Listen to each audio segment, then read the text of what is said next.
Première étape de ma routine matinale, prendre l'air et bouger mon corps. Je vous jure, ça fait un bien fou d'aller marcher et maintenant ça fait vraiment partie de ma routine matinale. Avant, c'était vraiment impossible pour moi d'aller marcher, mais genre pas juste le matin, genre c'était impossible pour moi d'aller me balader pendant la journée, pendant le soir. J'avais l'impression de perdre mon temps et je trouvais pas du tout ça appréciable. En fait, l'année dernière, j'ai pris l'habitude de marcher jusqu'au travail et ça a tout changé. Genre vraiment maintenant je peux marcher pendant des heures, je peux marcher quand il fait froid, je peux marcher quand il pleut, quand il neige. Vraiment j'adore ça et genre j'en ai trop besoin pour me sentir bien. Juste prendre 10-15 minutes pour aller marcher le matin, ça change tout. En plus la marche c'est hyper bon pour votre cœur, c'est hyper bon pour votre corps, c'est hyper bon pour votre mental et moi c'est surtout pour ça que je le fais. Si vous êtes comme moi et que vous n'aimez pas faire du sport, fut une époque où j'aimais bien, mais maintenant j'aime plus, comme vous le savez. Et du coup, c'est aussi une bonne alternative. Genre, si t'as pas d'activité physique ou sportive dans ton mode de vie, c'est pas mal d'inclure de la marche. C'est bon pour la santé, mais moi, c'est surtout mental où je vois le plus gros impact. En plus, c'est trop ton moment à toi. Genre, tu peux écouter ton petit podcast, tu peux écouter de la musique, tu peux prendre le temps de penser, je sais pas, à certaines choses, regarder le paysage. Genre, vraiment, ça te permet de prendre du temps pour toi, en fait, tout simplement, et de commencer la journée sur de bonnes bases. Après, c'est vrai que c'est une habitude que j'ai prise parce que j'étais obligée. Avant, je prenais mon vélo pour aller au travail. J'aurais pu prendre le bus, mais moi, j'aime pas les transports en commun. Voilà, j'ai beaucoup d'angoisse dans les transports en commun. Mais vous allez vous dire, mais la Cluse est remplie d'angoisse finalement. Finalement, rien de nouveau. Quand mon vélo électrique, en fait, la roue a crevé, j'ai commencé à me dire, ok, bon, en attendant que ce soit réparé, je vais marcher jusqu'au travail. Donc à ce moment-là, j'avais entre 45 minutes et 1 heure de marche. Au début, c'était vraiment dur. Genre vraiment, c'était dur. J'arrivais au travail toute transpirante, genre avec mon cœur qui bat à 100 000 parce que voilà, marcher pendant aussi longtemps, quand t'as pas l'habitude, c'est un peu difficile.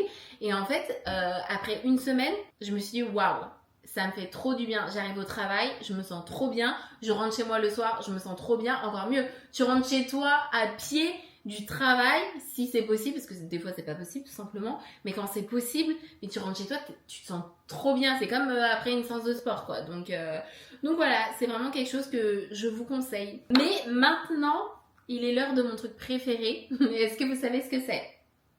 My coffee, of course. Mais pas n'importe comment. On prend le temps et on rend ça cute.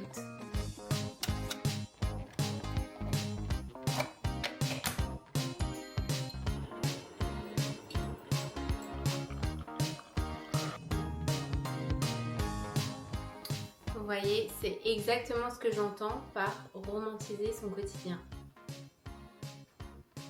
Un bon café dans une belle tasse de Noël. Et là, c'est le moment où je me relaxe.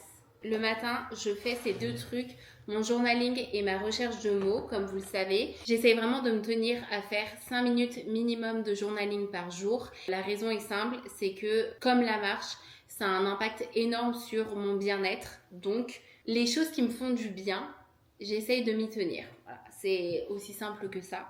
En général, je fais le matin et le soir, mais je fais des choses différentes parce que j'ai plusieurs techniques de journaling. J'en ai 3. La première, c'est le venting.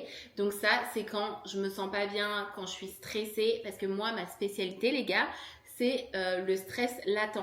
C'est-à-dire que je vais me sentir anxieuse, je vais me sentir stressée, mais soit j'arrive pas à savoir pourquoi, ou alors c'est du stress qui est raisonné, mais il est beaucoup plus important que ce qui devrait être. Ce que j'adore avec le venting, c'est que ça me permet de poser sur papier tout ce que j'ai sur le cœur, tout ce que j'ai dans ma tête. Ok, je me sens pas bien, voilà pourquoi je me sens pas bien. Et je note, je suis stressée par rapport à ça, etc. Donc ça, c'est ce que j'appelle le venting. Ça me déstresse immédiatement, genre vraiment immédiatement. Et il y a des fois, je suis même je suis en colère contre moi-même de pas l'avoir fait plus tôt. Parce que des fois, je suis stressée pendant plusieurs jours et je me sens pas bien, mais je prends pas le temps de noter dans mon carnet sur le problème en question. Genre, je fais du journaling, je réponds à des questions, etc. Mais je m'adresse pas à mon stress. Et après quelques jours, je me pose et je me dis, ok, ça va pas, il faut vraiment que j'écrive dans mon journal. Et je vous jure, ça résout tous les problèmes, ok? Ensuite, j'ai le journaling où je raconte juste ma journée, soit ce qui s'est passé pendant la journée, soit ce qui s'est passé pendant la semaine, ou si j'ai envie de parler de quoi que ce soit d'autre. Donc ça, c'est un petit peu mon journaling du quotidien. Ensuite, ma troisième technique, et c'est celle que je fais en ce moment, comme vous le savez, c'est de répondre à des questions. Et ça, c'est bien quand t'as pas l'habitude de faire du journaling, c'est pas mal parce que comme ça t'as pas à te dire oula par où je commence, je ne sais pas quoi raconter. C'est des petites questions de réflexion, donc c'est ce que je fais en ce moment. Et vraiment les gars, ça c'est comme la marche, ça a vraiment eu un impact énorme sur ma santé mentale. Et encore une fois, t'as pas besoin de te poser et d'écrire pendant 45 minutes. 5 minutes par jour. Commencer sa journée en ayant posé sur papier comment on se sent, impact énorme, et aller se coucher en ayant posé sur papier comment on se sent, impact énorme. Mais quelle est la question à laquelle on va répondre? Oh, ça ce serait bien en thème. What are some meaningful ways I can take care of myself? J'aime bien cette question.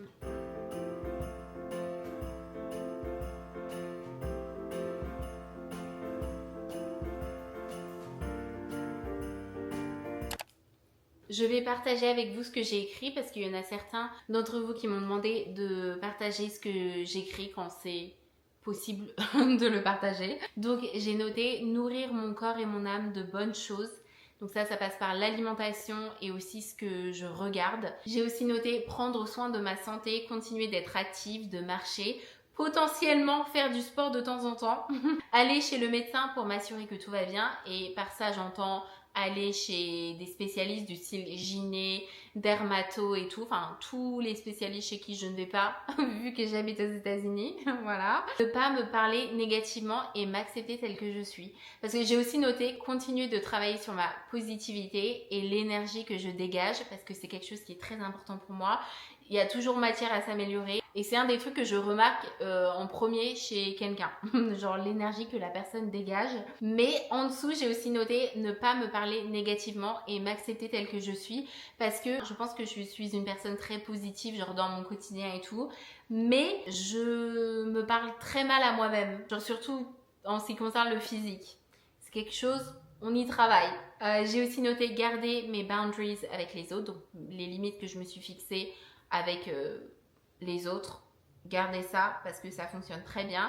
Et j'ai aussi noté prioriser un bon sommeil, se reposer, c'est être productif. Ça fait quelques années que j'ai un rapport quand même très toxique au sommeil et j'y travaille, et cette année ça va beaucoup mieux. J'y travaille.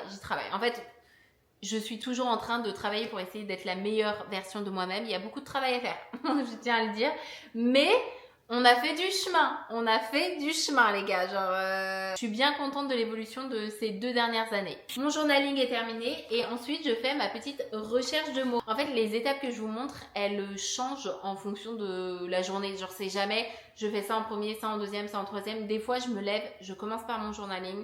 Des fois, je me lève, je commence par mon café. Des fois, je bois mon café beaucoup plus tard. Enfin, ça dépend vraiment. Genre, des fois, je fais mon journaling, après je vais marcher, après je fais ma recherche de mots. Enfin, il n'y a pas de règle en fait. C'est vraiment au feeling. Waouh, la vibe.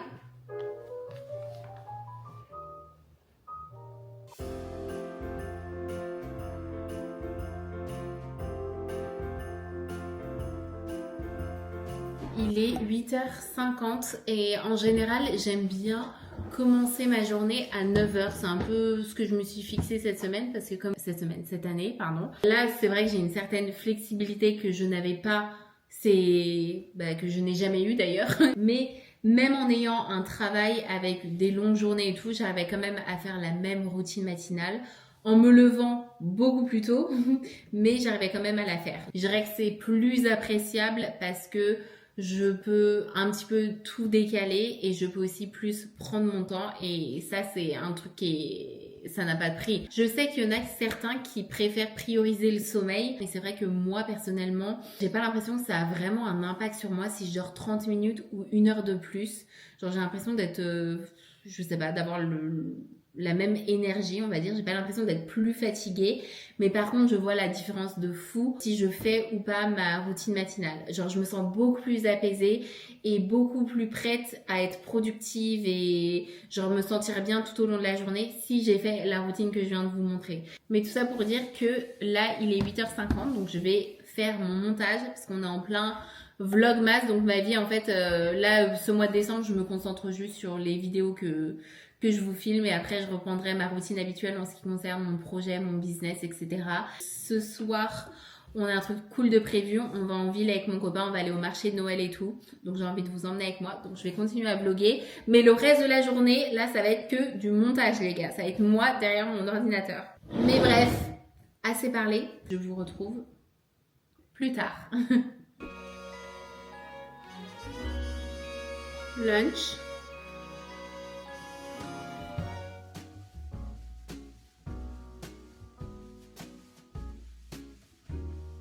Voilà le bar où on va.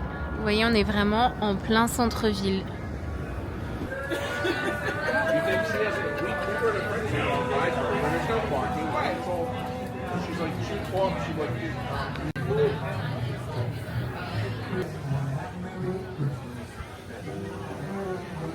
On est dans un bar qui est décoré pour Noël. C'est incroyable, regardez.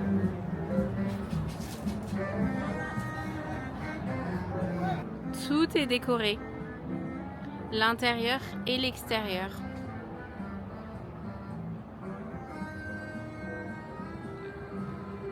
Bon, il n'y a pas grand monde dehors parce qu'il fait hyper froid. Regardez mon cocktail. Et mon copain il a pris ça, je sais même pas ce que c'est.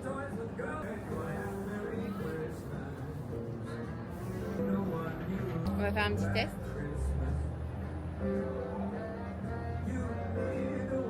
C'est bon. Oh.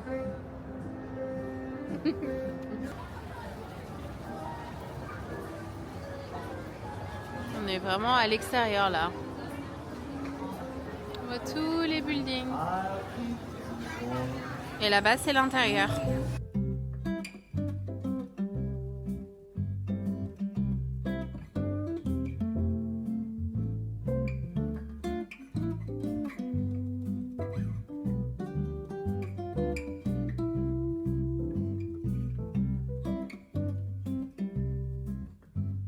Les gars, il fait tellement froid, mais le bar, il est incroyable. Vraiment trop beau. Regardez, ils sont hyper créatifs. Et ils font la même chose pour Halloween.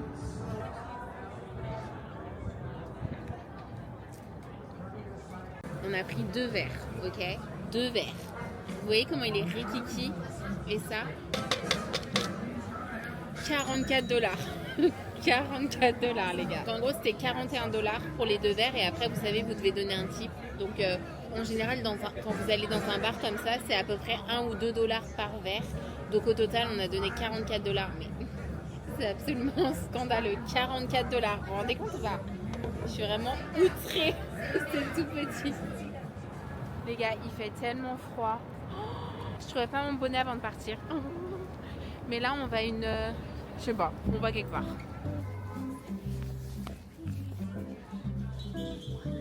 Donc là on est à genre une exposition de sapin de Noël et c'est fait par des marques. Là c'est fait par le casino. Vous voyez, Bank of America, ça c'est ma banque. Voilà leur sapin. Donc en gros si j'ai bien compris vous pouvez acheter les petits flocons comme ça à l'entrée et les mettre dedans. Oh les Eagles. C'est l'équipe de football de Philly. Sympa. C'est beau toutes les lumières. C'est bien, ça nous a réchauffé un petit peu. Et là, on rentre dans le marché de Noël. Il y en a 2, donc là, on va en faire un. Il fait vraiment très froid. Et je pense que le deuxième, on le fera pendant la journée, un autre jour.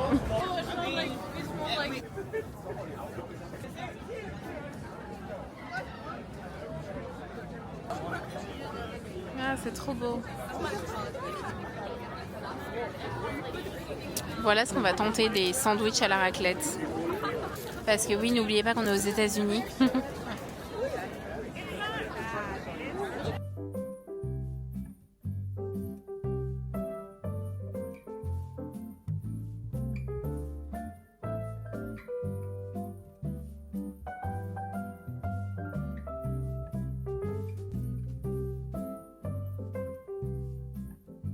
Petit test, on essaye leur sandwich à la raclette.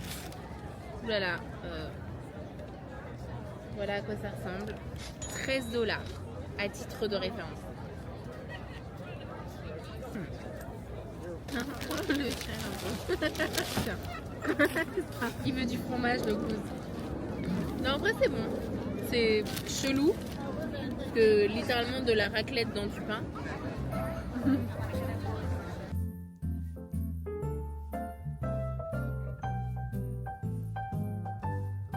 Deuxième test, on a pris des frites. Ils appellent ça des Belgian fries. Des 13$. Elles sont bonnes. On a fait une petite sauce avec. C'est de la mayonnaise aux truffes. Je suis pas fan. L'année dernière, quand on est venu, il y avait une chorale de Noël. C'était genre des enfants qui chantaient. Ah non, et qui faisaient le tambour. C'est pas mal.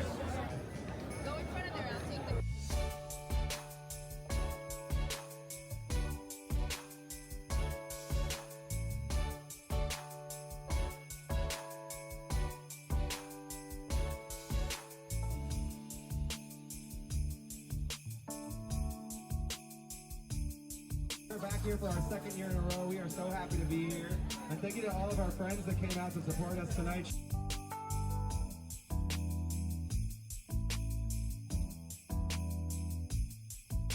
Le Love Sign, les gars. Il y a des touristes qui viennent tous les jours pour prendre des photos avec le sign. On sort juste du marché de Noël. Vous voyez, on a le bar juste derrière où on a été tout à l'heure. Mais mon copain, il veut absolument à manger. Parce qu'on n'a pas assez mangé apparemment. Donc le coup, on est juste arrêté à un food truck. Il veut prendre à manger. On attend. Et là-bas, c'est un autre marché de Noël. Et je pense que je le ferai toute seule une autre fois. Vous savez qu'on a notre food truck préféré à Philly. Et là, du coup, mon copain, il veut essayer celui-là. Faut pas le dire à Rafik. Hein. Rafik, c'est le mec du... Mon copain rigole.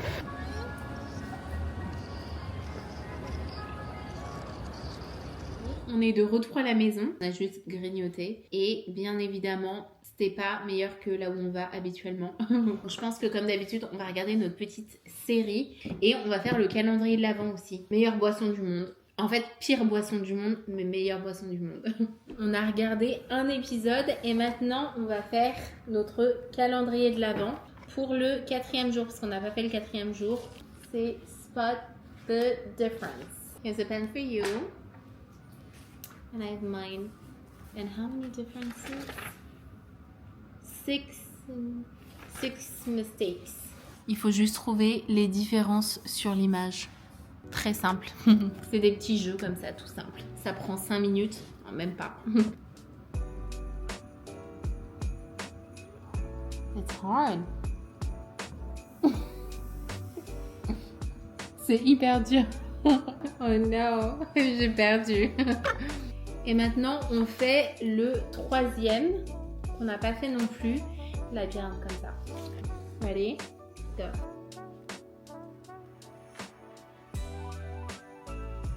Bon, je viens de me prendre 2 raclés. Le 5e, the first player to win 3 rounds is the overall winner. No winner. Il n'y a personne qui a gagné. Je pense que je vais terminer cette vidéo maintenant. Je crois que je vais faire du montage pour le reste de la soirée. En tout cas, j'espère que vous avez aimé que je vous emmène un petit peu dans ma routine matinale. C'est vrai que je reçois pas mal de messages par rapport à ça, faire des vidéos routines, que je vous emmène dans les étapes et tout. Donc j'espère que ça vous a plu. Dites-moi en commentaire si vous avez une routine matinale spéciale ou si vous pensez que je devrais incorporer certains trucs dans ma routine, parce que tous les conseils sont bons à prendre et j'essaye toujours d'améliorer mes routines, et c'est vrai que j'ai pas la science infuse. Donc s'il y a quoi que ce soit que vous faites et qui vous fait grave du bien, commencer vos journées du bon pied, n'hésitez pas à me dire, ça me fera très plaisir de lire vos commentaires. Comme d'habitude, si vous avez regardé jusqu'à la fin de cette vidéo, commentez cet emoji, comme ça je vois ceux qui restent jusqu'à la fin, parce que je sais que c'est pas tout le monde. Et encore une fois, merci pour tous vos commentaires, merci pour vos retours, merci pour vos DM. Vraiment, je suis trop contente. Donc voilà, je vous fais des gros bisous et je vous dis à jeudi pour un prochain Vlogmas.